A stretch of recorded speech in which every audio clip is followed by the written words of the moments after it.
If you want to learn about the 2 key meetings you need to be having with your receptionist, you better watch what's coming up.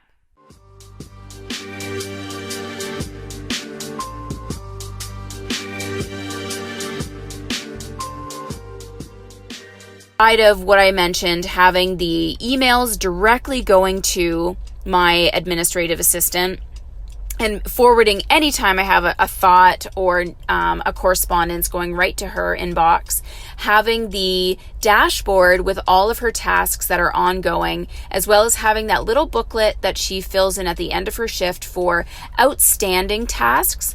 I will say the most important thing, and this is one of the biggest things that I've been implementing as a leader of my business, is we will have once a week, we'll have like a 10 to 15 minute powwow.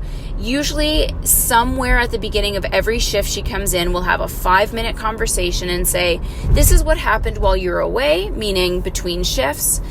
This is what I'd really like to get done.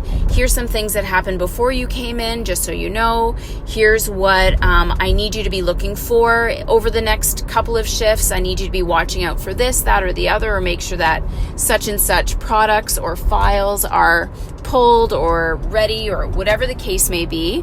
And we will have these little powwows, and they make such a massive difference in her knowing what's going on in my world, because she also needs to know what I'm doing with regards to the business when I'm running flash sales randomly, when I'm sending out particular emails, when we're launching a new program or protocol or detox package or something like that. She needs to know about that. Whereas before I would just do it on the fly and basically go black ops on my team and just do things on my own. And I also need to know what's going on with her. And that includes allowing her to be open to tell me about frustrations and allowing her to be open and tell me about things that she would like to improve in the business. And another big thing about leadership is when people on your team make suggestions, it's highly, highly important for you to take those suggestions seriously. And in my mind, I will always say yes, and I will always implement whatever my team recommends unless I find that it's either too risky or makes zero sense. So for instance, Lori was like, you know what?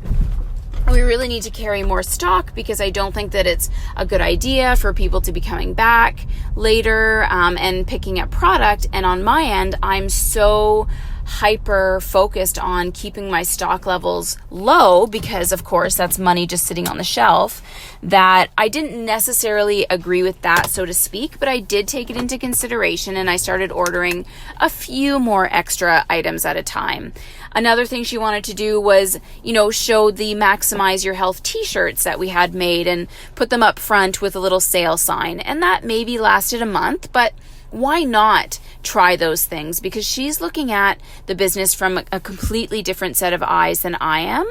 And I really don't think that it's fair to just constantly or dismiss often the ideas that your teammates have, because they are just as valid, and those people also need to feel that they have like a say in what could be done to improve the business. And the more you shut those ideas down, the less they're going to be vocal about the things that are working well, and especially less vocal about the things that aren't working well at all. And it's that last part that I mentioned that could really start to hurt your business. So those little sort of micro meetings that we have, and we will typically do it kind of on the fly. I don't schedule it out in any way, shape, or form.